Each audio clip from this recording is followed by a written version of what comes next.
Hello, good morning, students. Myself, Rufus Rahman, and today we will be dealing with the last topic of the General Science Physics of class 10th. And today's date is continuing at 5th of May 2020, and our topic is the application of Joule's law and the law of heating and electric power. This is the last topic of this unit, and we conclude today it. And our school, as usual, is Girls High Secondary School, Ahmedpura. Our mode of learning teaching process will be YouTube channel, rapid physics classes by Rufus Rahman, right? So let's start with this. Okay students, अभी तक की knowledge से हमने जो पढ़ा है that we have found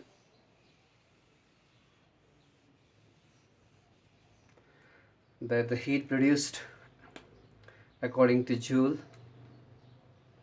how much heat is produced when a current is flowing through a circuit having resistance R and a potential difference is applied, a source is applied, इसमें current I or resistance R.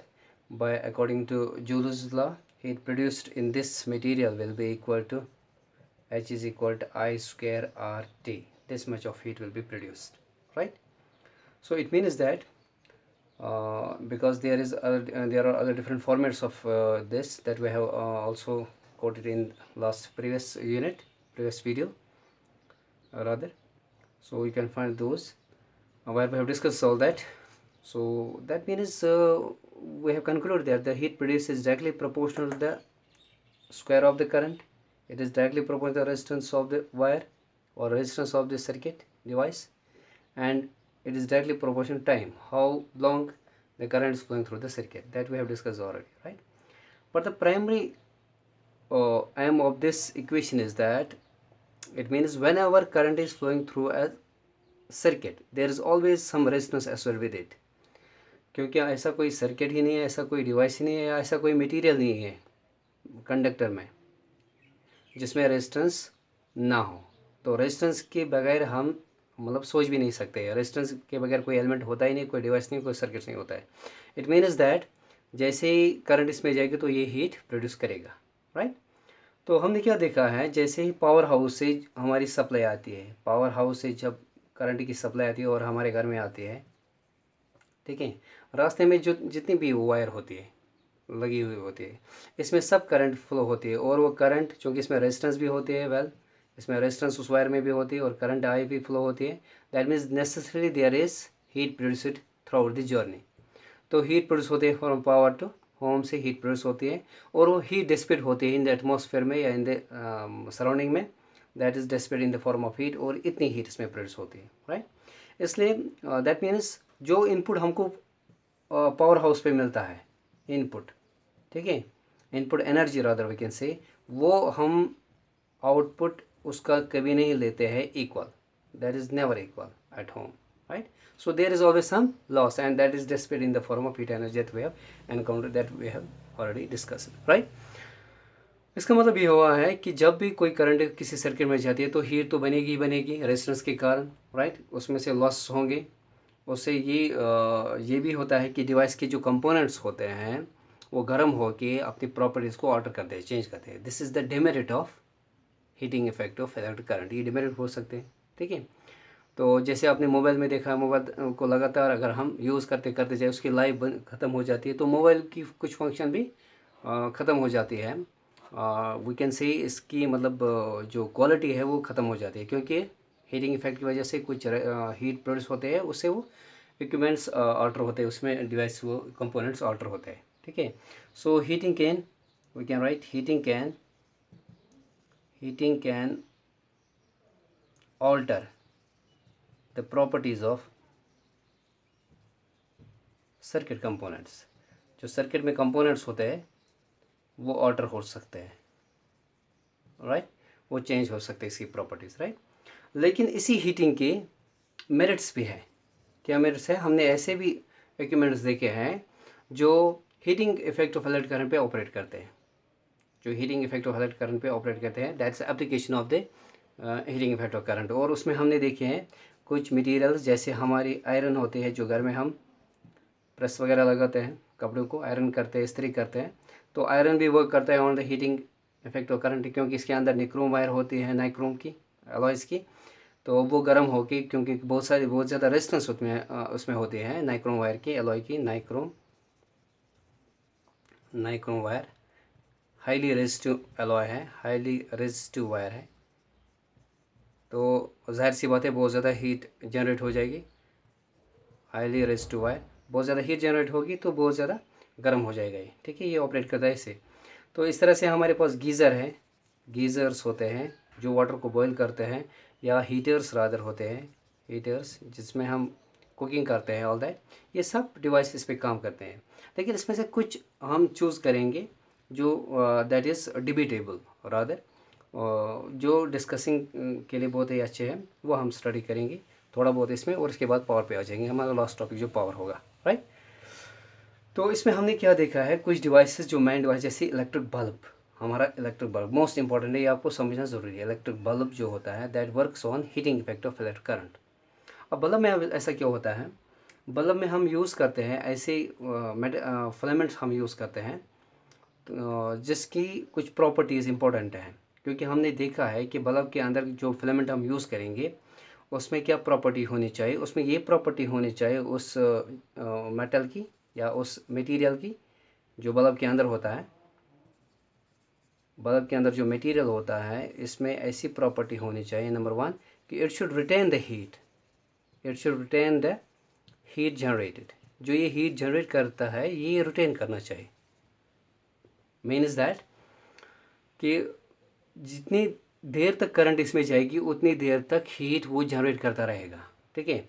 सो जैसे ही heat generate होती है, जैसे ही generate होती है, that heat will convert into light, वो light में emit हो जाएगी, होके लाइट में इमिट हो जाएगी, that will emit into light, right.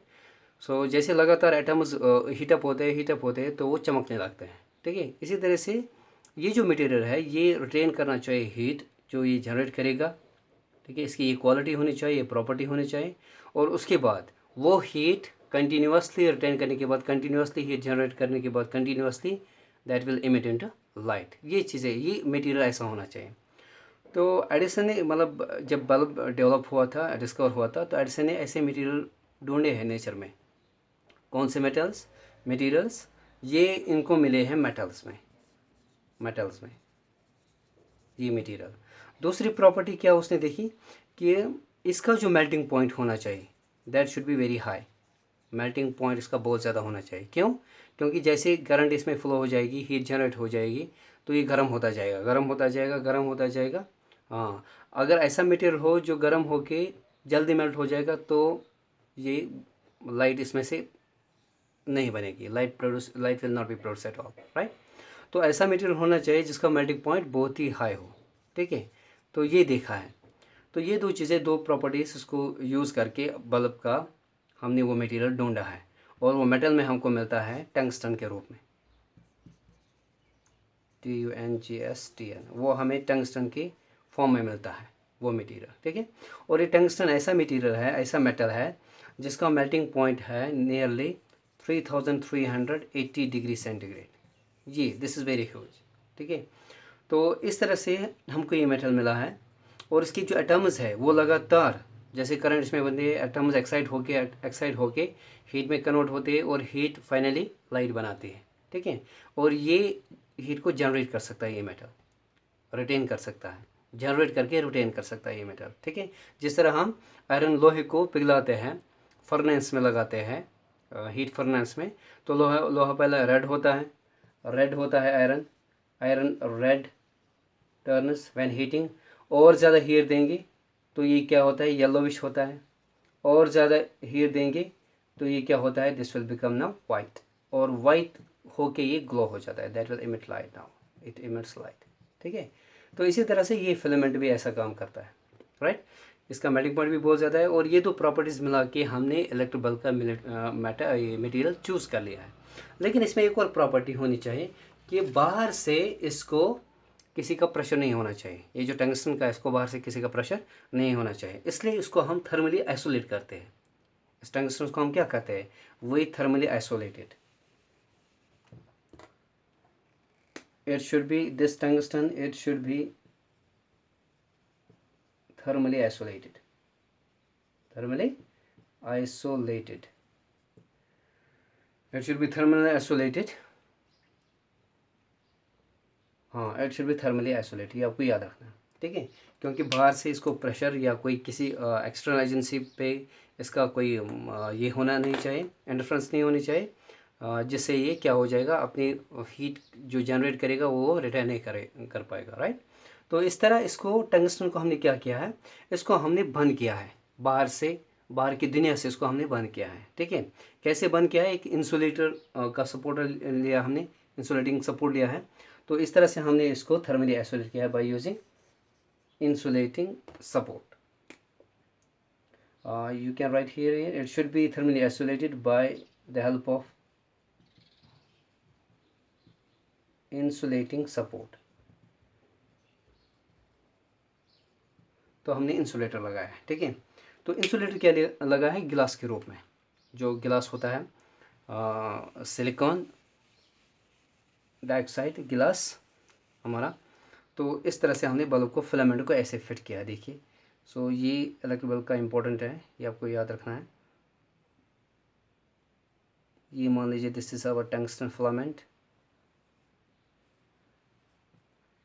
ये टंगस्टन फिलामेंट है, ठीक।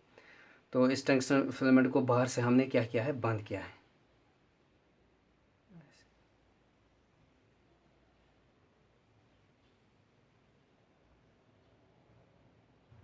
इस तरह से हमने बंद किया है इसको, ठीक है।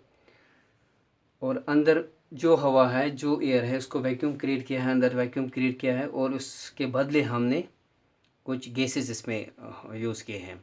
और वो गैस से है completely they are thermally inactive, they are chemically inactive, वो sorry they are chemically inactive. तो हमने कुछ गैस इसमें भरे हैं, ऐसे फिल किए हैं गैस से, विच आर थर्मली इनएक्टिव, ठीक है। तो ये कुछ गैसेस हैं, ये हम यहाँ पर बीच बीच में डिफरेंट लगाएंगे, रेड, ब्लू और ब्लैक से,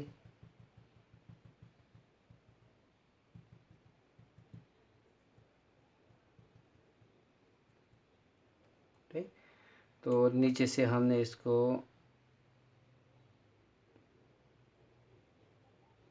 दो अप्लाई किया है, पोटेंशियल डिफरेंस, दो टर्मिनल्स यहाँ पर यूज़ किए हैं, और इस तरह से हमने यहाँ पर एक कैप लगाई है।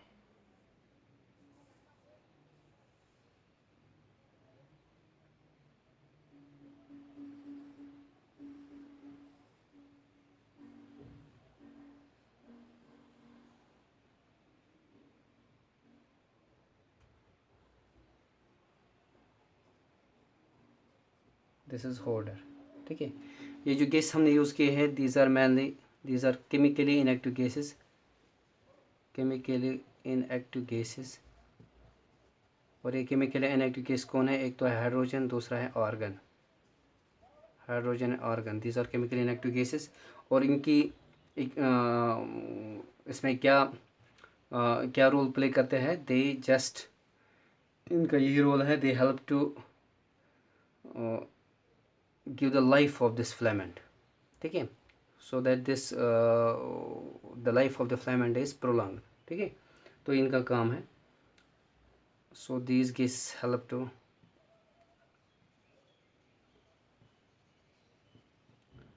prolong the life of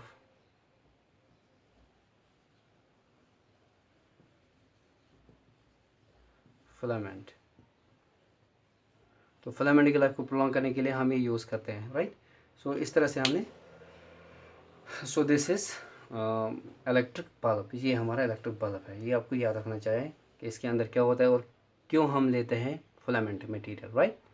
so this is ये इलेक्ट्रिक बल्ब है,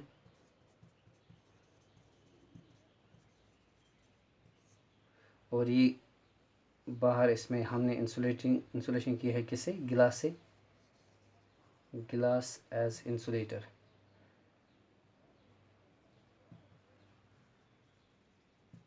राइट। तो ये सब इंसुलेशन है बाहर से, ठीक है। तो अंदर क्या है, अंदर हमने रखा है फिलामेंट इधर, राइट, और इसके दो टर्मिनल्स हैं, right, these are two terminals.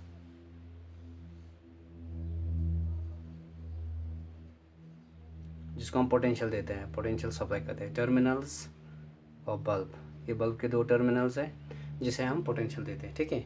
तो ये कौन सा मैकेनिज्म यूज़ करता है, कौन सा प्रिंसिपल यूज़ करता है, joules law of heating. The bulb uses principle of joules law of heating. यहाँ पर हम लिखेंगे the bulb uses principle of joules law of heating. तो इस तरह से आपको याद रखना है, ठीक है। This is one of the finest application of joules law of heating and ये बल्ब, ठीक है। सो this is important because daily life में हम यूज़ करते हैं इसको। तो इस तरह से हम एक और एप्लीकेशन आती है जिससे हम जो that also works on the Joule's law of heating या this heating effect of electric current, that is electric fuse. ये दिस इज़ मोस्ट इम्पॉर्टेंट, ये भी इम्पोर्टेंट है, ये भी आपको जानना चाहिए। Electric fuse,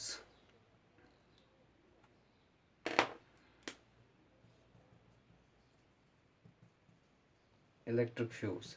So what is electric fuse? This is a device which is used to provide the safety of the electric circuit. ये एक ऐसा डिवाइस है, ठीक है, जिससे हम सर्किट की सेफ्टी हमको मिलती है, ठीक है।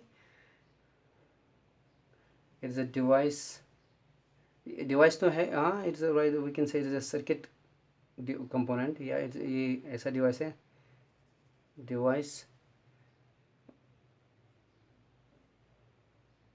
used to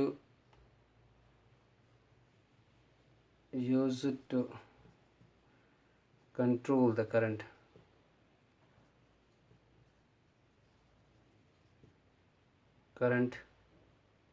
passing through circuit,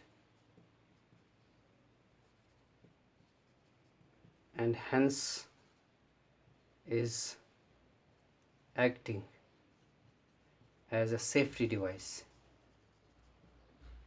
safety device, ये एक सेफ्टी डिवाइस एक्ट कर रहा है।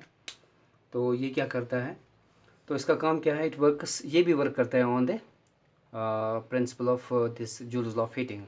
तो मान लीजिए ये हमने कोई लोड लगाया यहाँ पर, दिस इज़ द लोड, और ये हमारा लोड क्या होगा, this will be your TV, this will be your heater, ठीक है, या this will be your fridge, fan, anything else,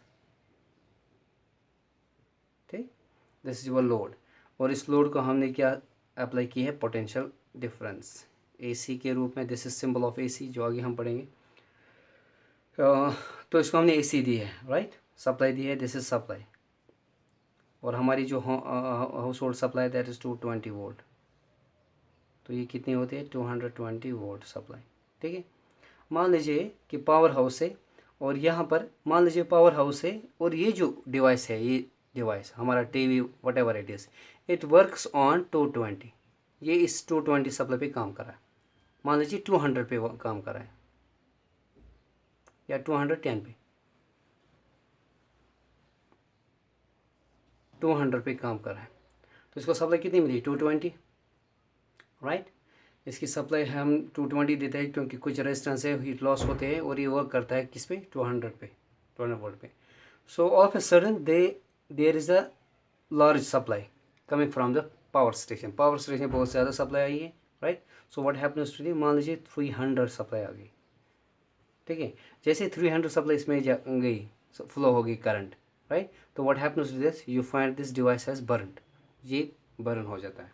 क्यों, क्योंकि इसके रेजिस्टेंस कहाँ तक थी, कहाँ तक ये कंट्रोल कर सकता है, कहाँ तक ये ऑपरेट कर सकता है, 200 पे, 200 से ज़्यादा अगर हो गया तो ये गर्म होके बर्न हो जाता है, दिस बर्नस, ठीक है।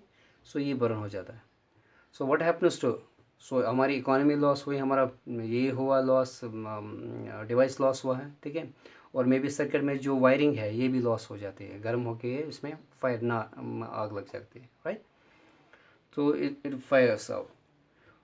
इस तरह से हम क्या करते हैं, हम एक सेफ्टी डिवाइस यूज़ करते हैं, क्या, we use here electric fuse, और इस इलेक्ट्रिक फ्यूज़ को हमेशा हम सीरीज़ में लगाते हैं, यहाँ पर सीरीज़ में ही, तो सीरीज़ में हमने बताया है, ठीक है। These two device are in the same line, ठीक है। ये सीरीज़ में हम लगाते हैं, दिस इज़ योर फ्यूज़, ये हमने फ्यूज़ लगा दिया, मान लीजिए this is your fuse. So ये फ्यूज़ हमने यहाँ पर लगा दिया। जैसे ही करंट ज़्यादा फ्लो होगी, अनड्यू करंट जिसको हम बोलेंगे, जैसे ही अनड्यूली हाई करंट आ गई है, अनड्यू करंट इसमें आ गई है, so what happens to this, ये फ्यूज़ क्या करता है, ये हीटिंग इफेक्ट यूज़ करता है, बहुत ज़्यादा करंट, ये गर्म हो जाता है, this fuse becomes the heat up, this fuse heats up, ये हीट अप होके गर्म हो जाता है, ठीक है। और गर्म होके ये क्या करता है, ये मेल्ट हो जाता है, this heats up and melts, ये मेल्ट हो जाता है, मेल्ट्स, और मेल्ट्स होके ये यहीं पे ब्रेक हो जाता है, एंड ब्रेक्स, मेल्ट होके ये ब्रेक हो जाता है, राइट। तो ये ब्रेक हो जाता है, जैसे ही ब्रेक हुआ तो यहाँ से आगे करंट नहीं बढ़ी, तो ये यहीं पर ब्रेक हुआ है, this fuse is broken here, ऐसे ये फ्यूज़ यहाँ पर मेल्ट हुआ है, ठीक है। तो इसका मतलब हमारा सर्किट अब कंप्लीट नहीं होगा, this circuit is not completed, right. तो ये यहीं पे ब्रेक हुआ है, मान लीजिए ऐसे ब्रेक होके ये आगे करंट नहीं बढ़ेगा, इसका मतलब ये जो हमारा डिवाइस है ये बच गया है, this is saved, this device is saved. अब हमने इसको डिवाइस को सेव किया है, ठीक है। तो this is a safety measuring device, कौन, फ्यूज़। लेकिन इसकी कुछ प्रॉपर्टी है वो हम पढ़ेंगे, इसकी क्या प्रॉपर्टी है, कौन कौन से मटेरियल हम यूज़ करेंगे इसमें फ्यूज़ में, ठीक है। तो ये हम देखे हैं। इस फ्यूज़ के लिए जो इम्पोर्टेंट चीज़ है, इम्पोर्टेंट प्रॉपर्टी है, it should have appropriate melting point. इसका जो मेल्टिंग पॉइंट होना चाहिए वो है appropriate, it should have an appropriate melting point. Appropriate melting point का मतलब इसको अंडरस्टैंड करिए। Appropriate means neither too large, neither too large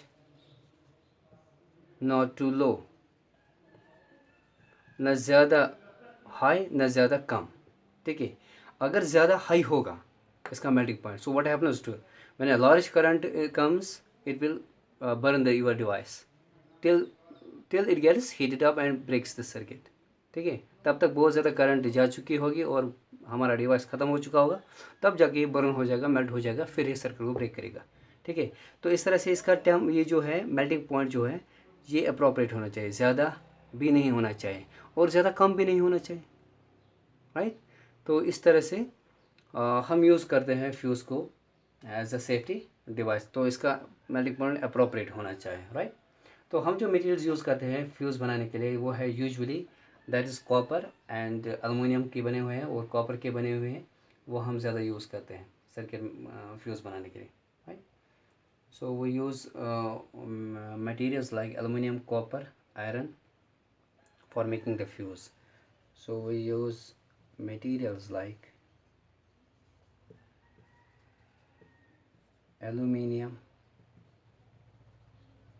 copper, copper भी लगाते हैं, एलुमिनियम भी लगाते हैं, आयरन भी यूज़ करते हैं किसी जगह, राइट।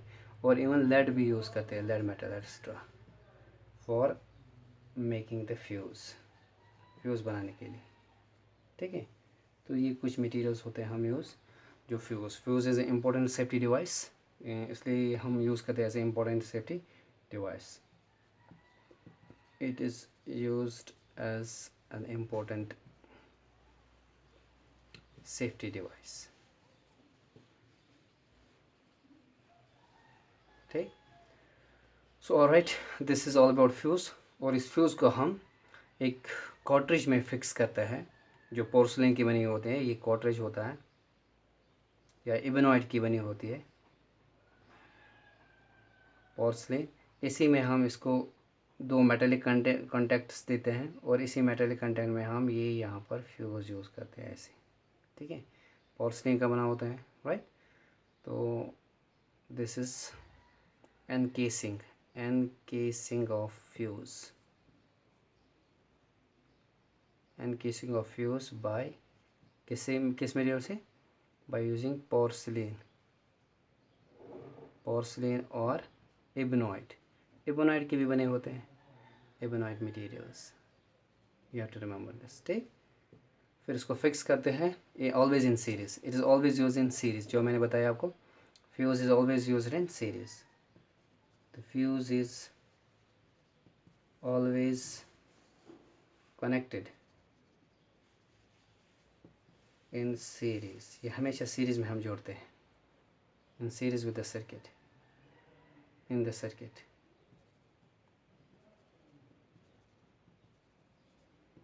राइट, तो ये कुछ मेन एप्लीकेशंस थे जो हमको डेली लाइफ में हम हाउस होल्ड इसमें यूज़ करते हैं, तो ये आपको याद रखना है। So next important is what is power, electric power. So electric power basically क्या है? Electric power is defined as, electric power का मतलब ये होता है कि कितनी एनर्जी कंज्यूम होगी पर सेकंड, एक डिवाइस कितनी एनर्जी कंज्यूम करता है पर सेकंड। जैसे मान लीजिए एक बल्ब हमारे पास है, ये बल्ब, ठीक है, तो इसको जब हम फिट करते हैं सर्किट में, तो ये कितनी लाइट एनर्जी देता है एक सेकंड में, ठीक है, कितनी लाइट एनर्जी देगा एक सेकंड में, that will be it is power, right. अगर suppose it gives 100 joule energy in 1 second, तो इसकी पावर क्या बन जाएगी? In 1 second 100 joule energy 1 second ये देता है लाइट, तो इसकी पावर क्या मानी जाएगी? 100, ठीक है। बाद में इसका यूनिट बनाएंगे तो वो हम देखेंगे electric power. So what is electric power? It is defined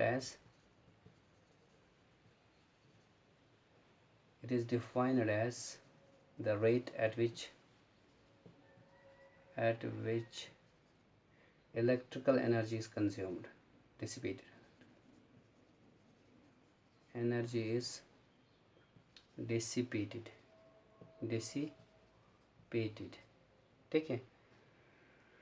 rate at which electric energy dissipated, किस रफ्तार से, किस रेट से इलेक्ट्रिक एनर्जी डिसिपेट हो रही है या कंज्यूम हो रही है, और consumed is known as power of the device या power of the device, इसी को हम बोलते हैं डिवाइस की पावर। तो एक डिवाइस कितनी रफ्तार से इलेक्ट्रिक एनर्जी को कंज्यूम करता है या खर्च करता है या लॉस करता है, डिसिपेट करता है, that will be is power of the device. So power can be defined as, so power is energy consumed और dissipated divided by time. Time means rate, right? So per unit time कितनी energy dissipate होगी, that will be the power per unit time. Per unit time means per second, ठीक है। So power का symbol P है, capital P is equal, और energy dissipate हमने देखी है हीट के रूप में, हम जनरली हीट लिखेंगे डायरेक्टली, हीट अपॉन टी, और हीट की इक्वेशन हमने ऑलरेडी पढ़ी है, I square R T upon T, T and T cuts, it is I square R, right. उसके ये एक इक्वेशन है पावर की, therefore we can say power is equal to I square are, ठीक है। तो ये इक्वेशन आपको याद रखनी है। दूसरी इक्वेशन है, अब हम पावर को पोटेंशियल और करंट में के फॉर्म में लाएंगे, राइट। तो इस तरह से हम रेजिस्टेंस को इग्नोर करेंगे यहाँ पर। तो यूजिंग ओम्स लॉ, आर की वैल्यू क्या है? R is V upon I. तो इस इक्वेशन में हम यूज़ करेंगे तो पावर की वैल्यू क्या आ जाएगी? I square is I square. अब आर की वैल्यू क्या लिखेंगे? वी अपॉन आई, आई और I cancel, it is V into I. ये मोस्ट इंपॉर्टेंट क्वेश्चन है, इक्वेशन है, power is equal to product of voltage into current, ठीक है। ये दो इक्वेशंस आप याद रखिए, राइट। तो एक इलेक्ट्रिक बल्ब हमारे पास है, राइट, इसकी रेटिंग नहीं दी गई है, तो हमको ये बताइए कितना पावर कंज्यूम कर रहा है, कितना पावर खर्च कर रहा है। तो इसके लिए हमको क्या चाहिए? एक सोर्स का वैल्यू चाहिए। सोर्स की वैल्यू क्या है? 220 वोल्ट, और इसमें करंट कितनी दौड़ रही है, that will B it's power, right. तो ये उसकी पावर की वैल्यू आ जाएगी। उसके बाद हम पावर आगे हम देखेंगे पावर की इक्वेशंस, और equations P is I square R and P is V into R. अगर आपको टंगस्टन की यानी कि फिलामेंट की रेजिस्टेंस मालूम है, ठीक है, 100 ओम है, वट एवर इट इज़, और करंट मालूम है, you can also find power कितनी है, राइट। तो अगर आपको रेजिस्टेंस मालूम नहीं है, सिर्फ वोल्टेज और करंट दी गई है, आप उस डिवाइस का पावर निकाल सकते हो। Okay dear, so let's find its unit. What is unit of electric power? Unit of electric power,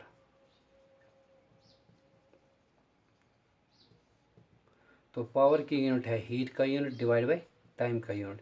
heat का यूनिट है जूल, टाइम का यूनिट है सेकंड, ठीक है। अब जूल पर सेकंड इसको हम बोलते हैं, जूल पर सेकंड, जूल पर सेकंड, ये इसका सिंबल है। लेकिन रिपीटेडली फ्रीक्वेंटली हम यूज़ करते हैं पावर की डेफिनेशन को, पावर की इस क्वांटिटी को हम रिपीटेडली यूज़ करते हैं, इसलिए जूल पर सेकंड के बदले हम ये लगातार हम नहीं लिख सकते हैं, इसके बदले हमने एक डेरिवेटिव यूनिट बनाया है, and that is watt, that is watt, ठीक है। और वैट का सिंबल है W, this is the symbol, ठीक है। So power is said to be 1 watt when 1 joule of work is done in 1 second, ठीक है। तो अगर जूल, अगर ये काम करेगा या हीट लॉस या डिसिपेट कंज्यूम करेगा 1 जूल और टाइम लेगा 1 सेकेंड, मीन्स अगर ये 1 सेकेंड में 1 जूल एनर्जी कंज्यूम करता है, एक बल्ब हमारा है वो 1 सेकेंड में कितना एनर्जी कंज्यूम करता है, 1 जूल, तो इसकी पावर क्या मानी जाएगी? What is 1/1? It is 1। What is joule per second? It is watt, ठीक है। सो व्हाट इज़ 1 वैट, ये हम डिस्कस करेंगे। What is 1 watt? 1 watt, what is 1 watt? A power is said to be, a power of a device is said to be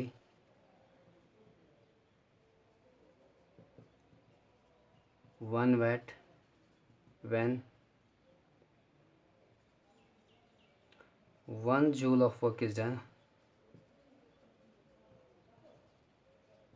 in 1 second। इसके other भी units है, kilowatt है, ठीक है, kilowatt है, मेगावाट है, these are different units, higher units of power. So वो भी हम यहाँ पर टच करेंगे। Bigger units of power are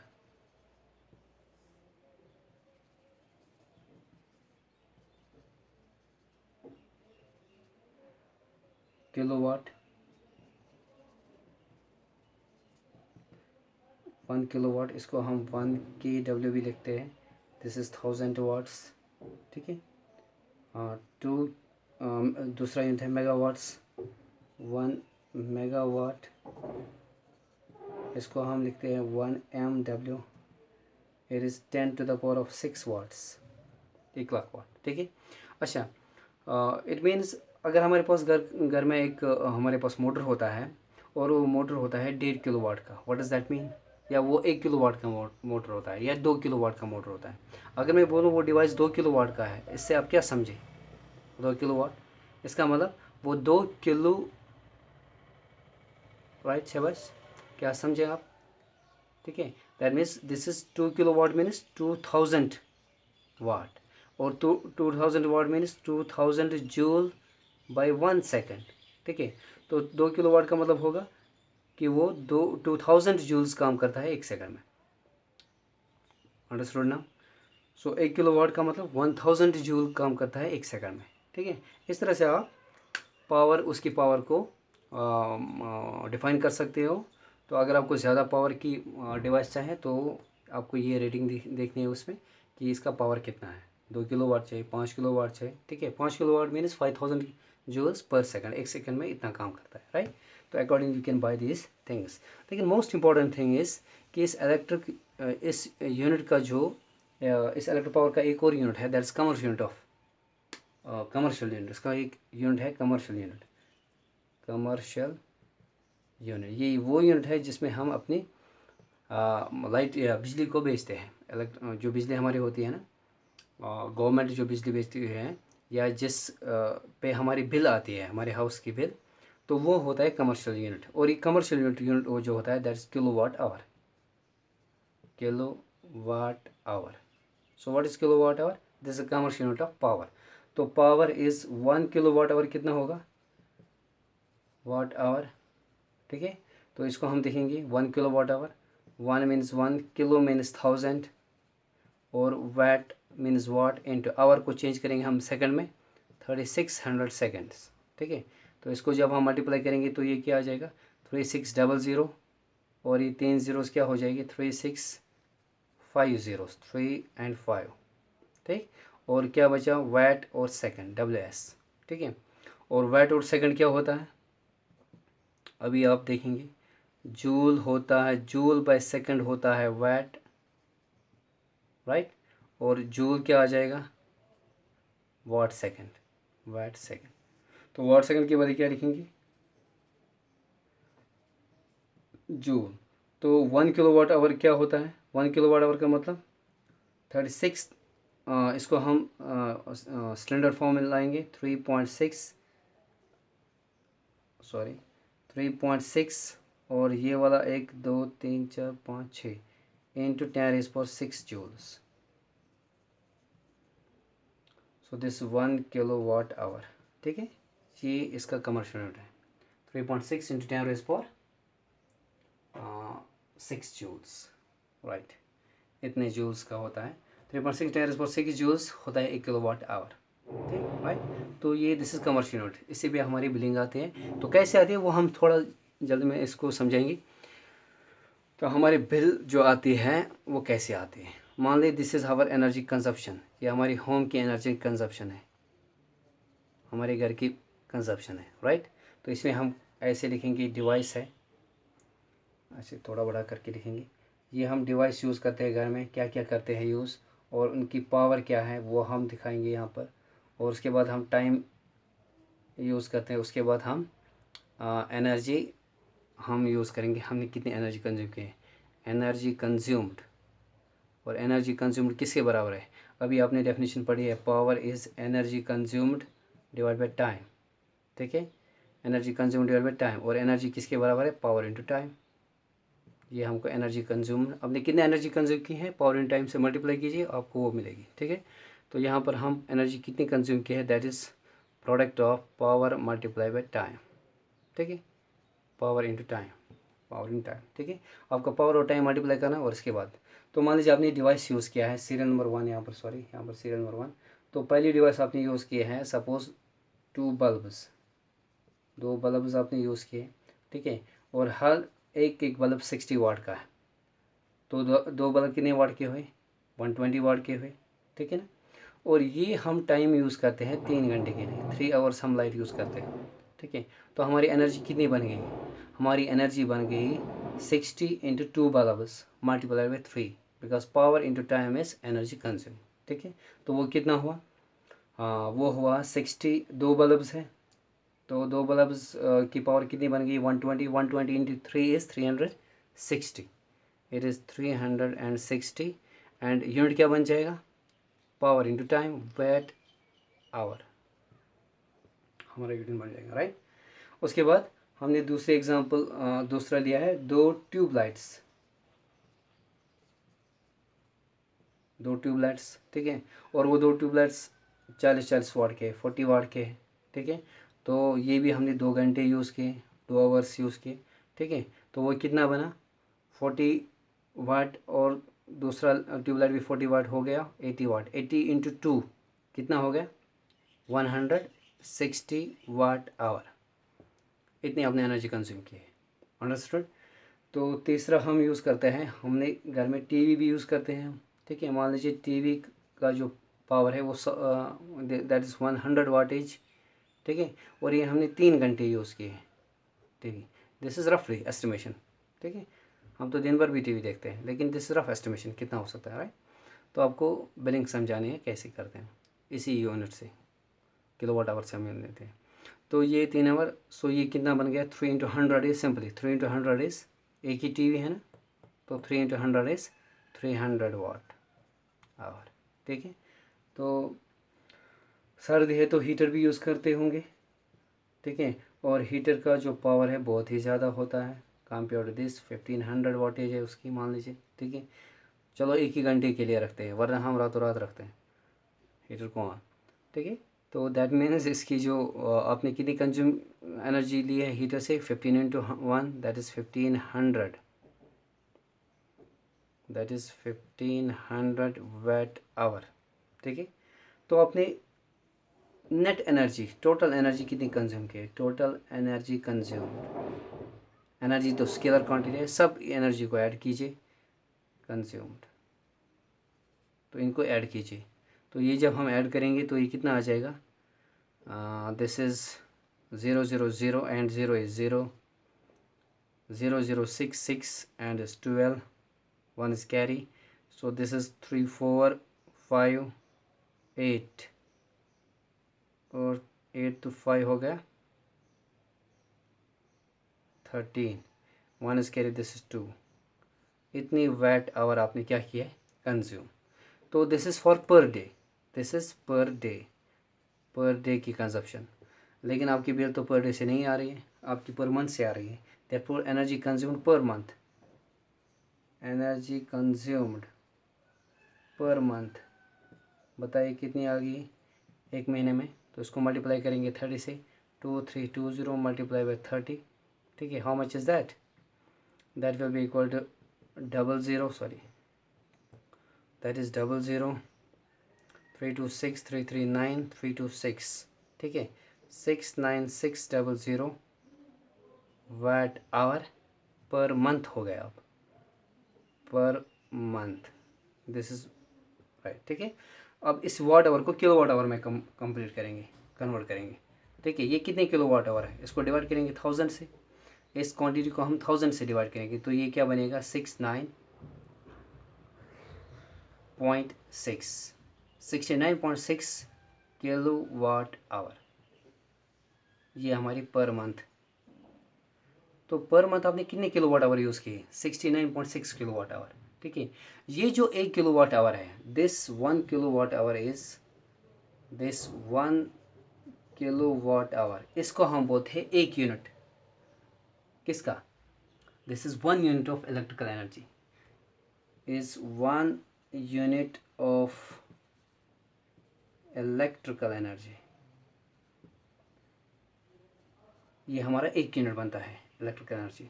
और गवर्नमेंट इसी 1 यूनिट पे पैसे लगाते हैं, मतलब वो इसी पे लगाते हैं कि 1 किलो वाट आवर आज हम इस साल बेचेंगे 5 रुपये में, मान लीजिए आपको 1 यूनिट कितने में मिलेगा। तो गवर्नमेंट, मतलब ये गवर्नमेंट की डिसीजन होती है, गवर्नमेंट डिसाइडिंग बॉडी होती है, पावर पीडीडी जो होता है, पावर डेवलपमेंट डिपार्टमेंट पीडीडी, ये जो कंसर्न डिपार्टमेंट इसका है पावर का।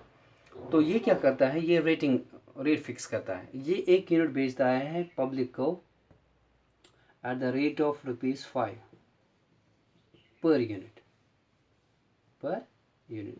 तो हमने कितने यूनिट कंज्यूम किए, 69 यूनिट। तो बताइए बिल क्या आ जाएगी। So our billing will be, therefore total bill to be paid, तो हमें कितनी बिल भरनी है, that is 69.6 multiplied by 1 unit की वैल्यू कितनी है 5, and which is how much, 5 6 are 30, 5 9 are 45 48, and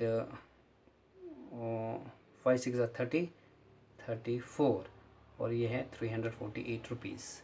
so you have to ₹348 आपकी बिल आ गई monthly bill.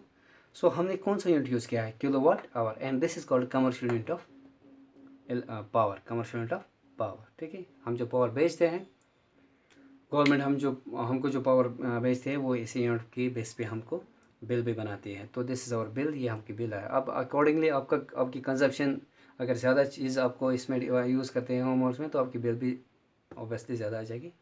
So this is all about electricity, current electricity जो हमने पढ़ी इलेक्ट्रिसिटी का यूनिट। तो this is the end of the unit, and next we go to for next unit that we will discuss tomorrow. Thank you. Have a nice day. Stay safe.